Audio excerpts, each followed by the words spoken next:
Mi esposa me confesó que fui su plan de respaldo tras 3 meses de casados.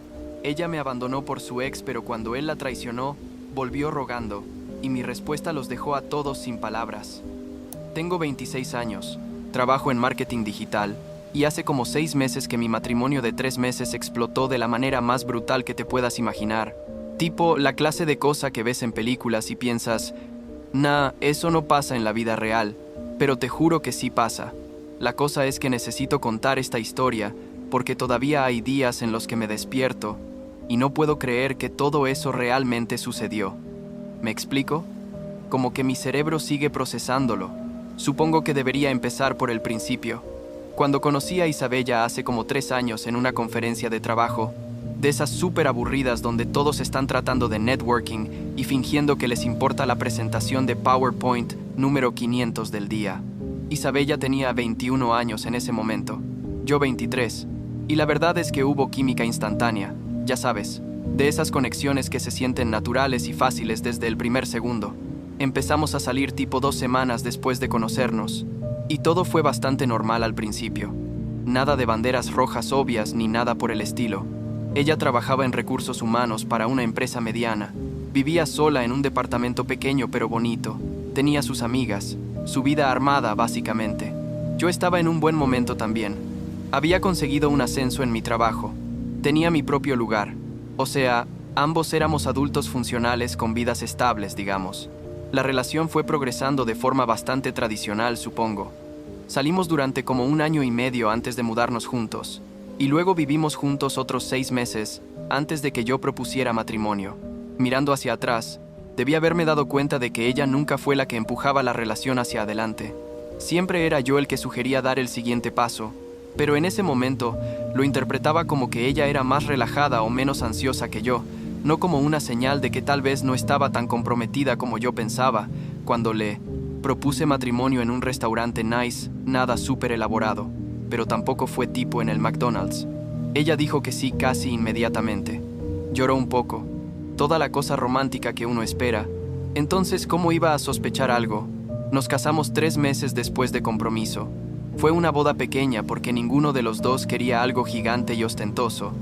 Tipo 50 personas máximo, familia cercana y amigos importantes. En un lugar bonito pero no extravagante. La verdad es que fue un día lindo. Isabella se veía hermosa. Yo estaba feliz. Nuestras familias estaban contentas. Todo parecía perfecto. Literalmente perfecto. Recuerdo que durante la luna de miel en Cancún, 1 semana nada más porque no podíamos tomarnos más tiempo del trabajo, ella estaba un poco distante a veces, como ausente mentalmente, pero lo atribuí al estrés de la boda y el cansancio de todo el proceso de planificación, porque organizar una boda es agotador incluso cuando es pequeña.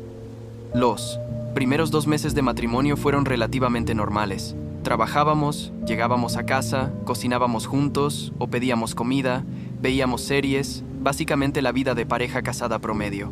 Pero había algo que no podía identificar exactamente, tipo un sentimiento raro en el ambiente que no sabía explicar, como cuando sabes que algo está mal pero no puedes señalar qué es específicamente. Isabella empezó a pasar más tiempo en su teléfono, lo cual no era necesariamente sospechoso porque todos vivimos pegados a nuestros teléfonos hoy en día. Pero había algo en la forma en que lo hacía, como que lo guardaba rápidamente cuando yo entraba a la habitación o lo ponía boca abajo más seguido, pequeñas cosas que tu subconsciente registra, pero que tu mente consciente ignora porque no quieres ser ese esposo paranoico y controlador. Entonces llegamos al día que cambió todo, y cuando digo que cambió todo, me refiero a que literalmente destrozó mi realidad completa, en cuestión de minutos. Era un sábado por la mañana, como a las 10 u 11, y yo estaba en la sala trabajando en mi laptop porque tenía que terminar un proyecto que se había atrasado. Nada importante, pero necesitaba concentración. Isabella estaba en el dormitorio hablando por teléfono con una de sus amigas, creo que se llamaba Melissa o algo así, y la puerta del dormitorio estaba entreabierta, no cerrada del todo, pero tampoco completamente abierta, y yo no estaba tratando de escuchar su conversación, para nada, en serio. Estaba enfocado en mi trabajo con audífonos puestos escuchando música, pero resulta que necesitaba ir al baño que está justo al lado del dormitorio. Entonces me quité los audífonos y caminé por el pasillo, Y ahí es cuando escuché a Isabella hablando en un tono que me hizo detenerme completamente, porque había algo en su voz que nunca había escuchado antes, tipo una mezcla de frustración y honestidad cruda. No sé qué me hizo quedarme ahí parado, en vez de simplemente seguir caminando. Tal vez fue instinto, o tal vez mi subconsciente sabía que necesitaba escuchar lo que iba a decir, pero el caso es que me quedé congelado en el pasillo escuchando. Y entonces Isabella dijo, y juro por Dios, que estas palabras están grabadas en mi cerebro para siempre. Dijo literal, no sé, Mel. Ryan fue como mi última opción. Mi plan de respaldo cuando todas las otras cosas no funcionaron, ¿me explicas? Tipo, me estaba acercando a los 24 y todos mis amigos se estaban casando y yo seguía soltera, y me entró el pánico de que me iba a quedar sola para siempre. Entonces, cuando Ryan propuso, solo dije que sí, porque parecía la opción más segura en ese momento. Mi cerebro se apagó por completo cuando escuché eso. Tipo, literalmente no podía procesar lo que acababa de oír. Era como si alguien me hubiera dado un puñetazo en el estómago y en el alma al mismo tiempo. Me quedé ahí parado en el pasillo, probablemente por como 2 o 3 minutos completos sin poder moverme, escuchando cómo ella seguía hablando con su amiga sobre cómo no estaba segura de haber tomado la decisión correcta, sobre cómo a veces se preguntaba qué habría pasado si hubiera esperado un poco más o si hubiera intentado reconciliarse con su exnovio de la universidad, y cada palabra era como un cuchillo entrando más y más profundo. La conversación siguió por tal vez otros 5 minutos, durante los cuales aprendí que básicamente nuestra relación completa había sido una mentira desde su perspectiva, que ella nunca había estado realmente enamorada de mí, de la forma en que yo estaba enamorado de ella, que el matrimonio fue más un acto de desesperación por su parte que una decisión basada en amor genuino. Eventualmente, ella terminó la llamada, y yo seguía ahí parado en el pasillo como un idiota, tratando de decidir qué demonios hacer con esta información que acababa de destruir mi mundo entero. Aparte de mí, quería simplemente irme de la casa sin decir nada y nunca volver. Otra parte quería entrar ahí y exigir explicaciones inmediatamente, y otra parte más pequeña y patética quería pretender que no había escuchado nada y seguir viviendo en la ignorancia. Pero sabía que eso era imposible porque ya no podía escuchar lo que había oído. Finalmente, después de pararme ahí como un zombie por no sé cuánto tiempo, decidí que necesitaba confrontarla porque si no lo hacía iba a volverme loco. Entré al dormitorio y ella estaba sentada en la cama mirando su teléfono con una expresión completamente normal, tipo como si no acabara de admitir a su amiga que su matrimonio era básicamente una farsa. Me vio entrar y sonrió, esa sonrisa que yo solía pensar que era genuina, pero que ahora se veía completamente falsa, y me dijo algo como, «Hey, amor, ¿terminaste tu trabajo?», con una voz súper casual. Yo me quedé parado en la puerta mirándola, y creo que mi cara debió haber revelado que algo estaba muy mal porque su sonrisa se desvaneció inmediatamente, y ella preguntó, «¿Qué pasa? ¿Estás bien?», con preocupación falsa o tal vez real, no sé. Ya no podía distinguir qué era real y qué no con ella, le dije. Y recuerdo que mi voz salió mucho más calmada de lo que esperaba, considerando que por dentro estaba completamente destruido.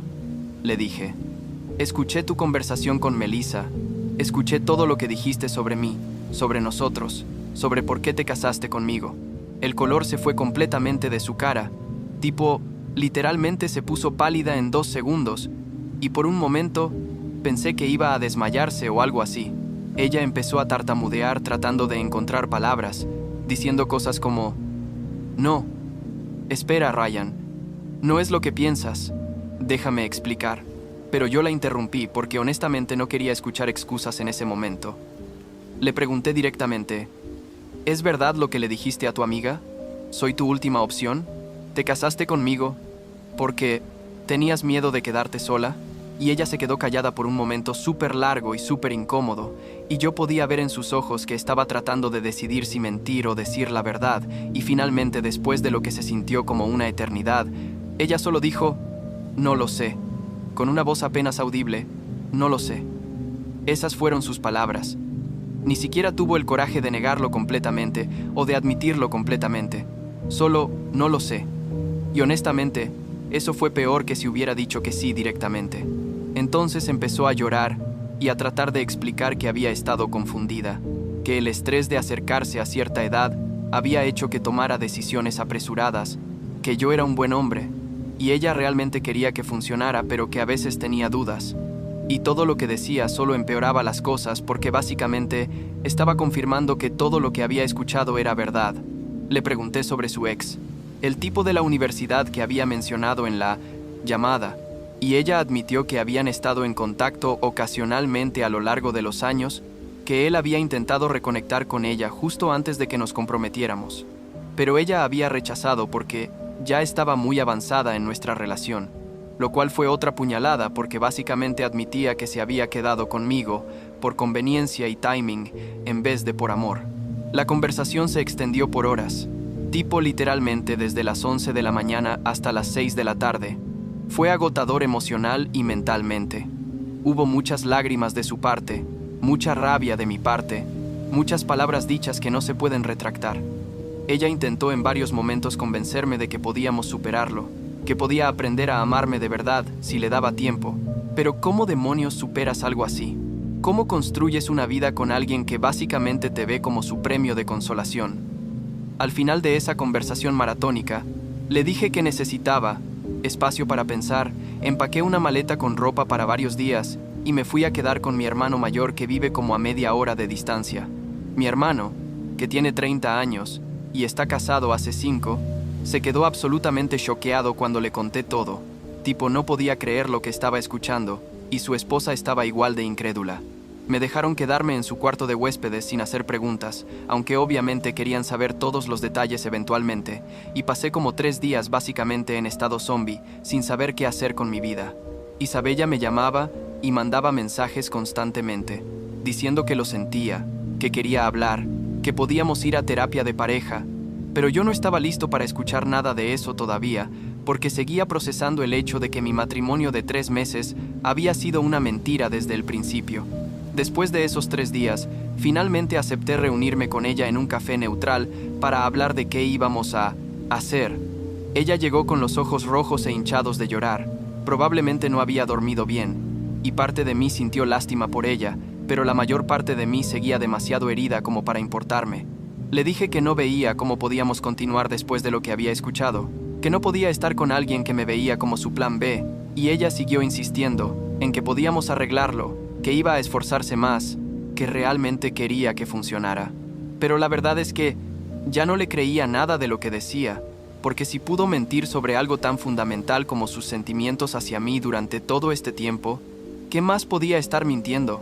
Le propuse que nos separáramos y empezáramos los trámites de divorcio, y ella se puso histérica, llorando y diciendo que no quería divorciarse, que solo habían pasado 3 meses y que merecíamos darnos una oportunidad real.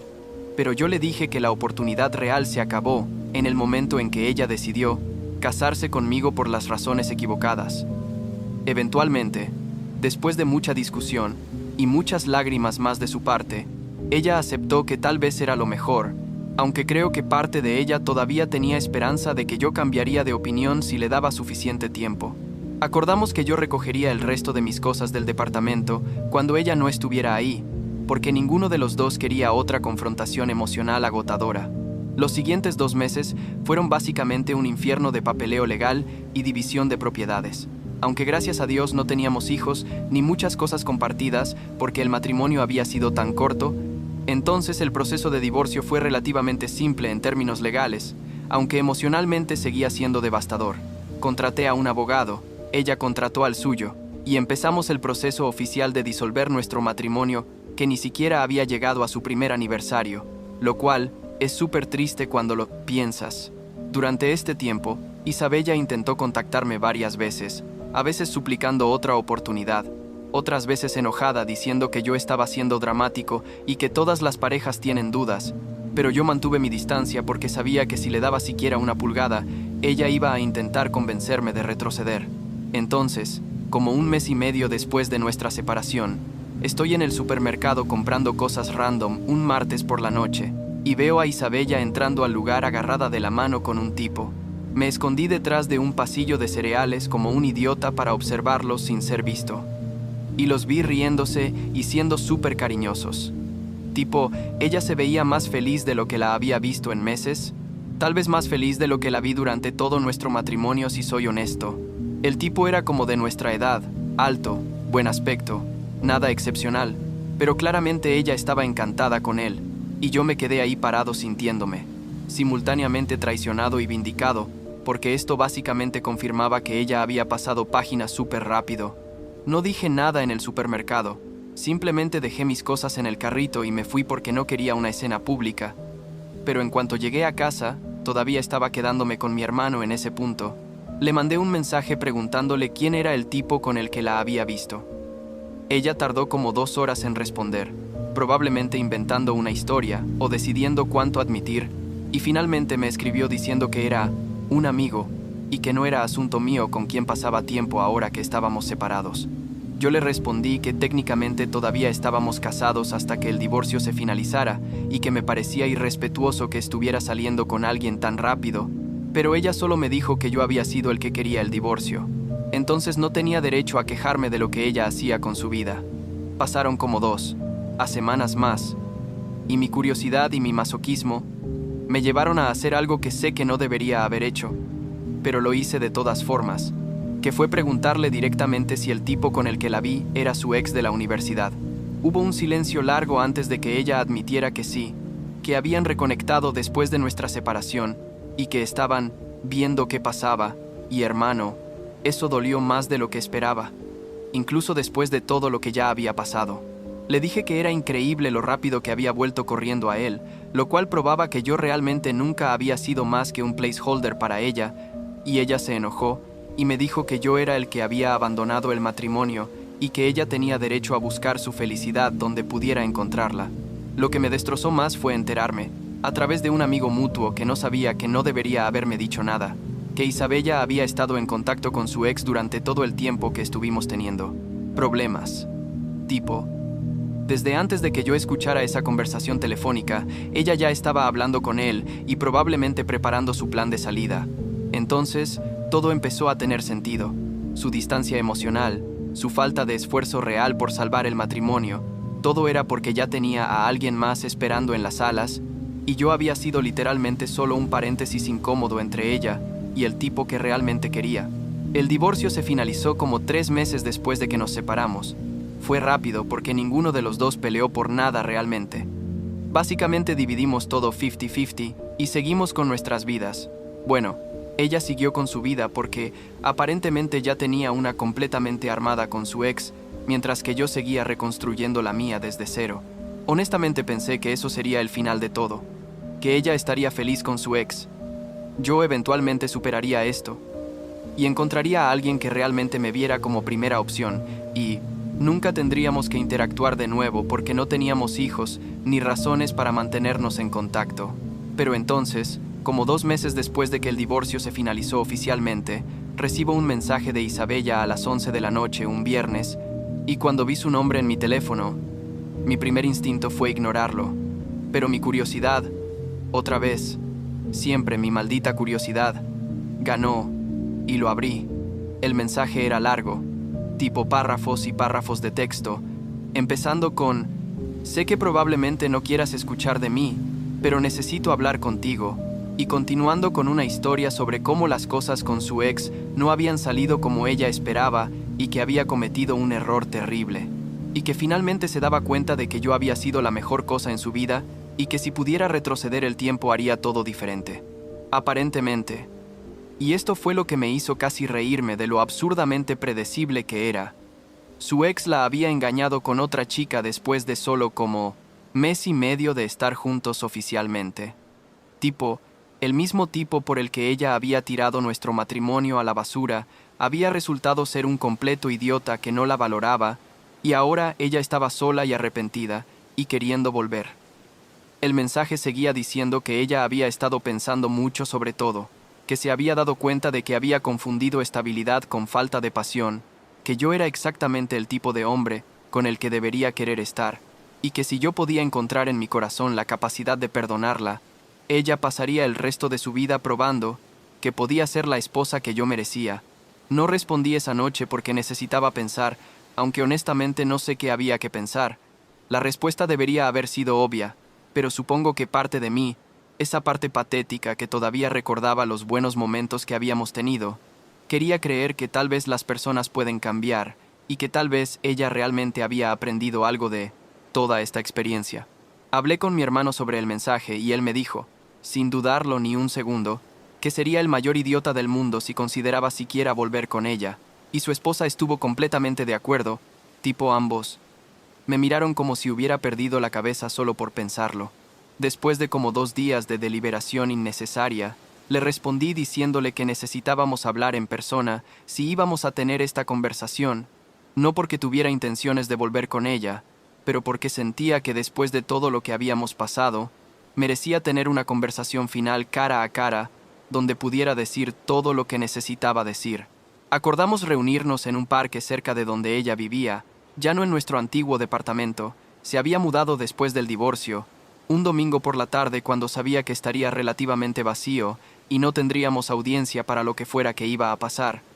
Cuando llegué al parque, ella ya estaba ahí, sentada en una banca, y se veía diferente de alguna manera, no sé si más triste o más madura, o simplemente más cansada, pero había algo en ella que había cambiado. Me senté al otro lado de la banca, dejando espacio considerable entre nosotros, y ella empezó inmediatamente a hablar, diciendo básicamente las mismas cosas que había escrito en su mensaje, pero con más detalles y más lágrimas, admitiendo que había sido egoísta y estúpida, y que entendía si yo la odiaba, pero que tenía que intentar explicar y disculparse en persona, porque sentía que me lo debía después de todo el dolor que me había causado. Le dejé hablar sin interrumpir.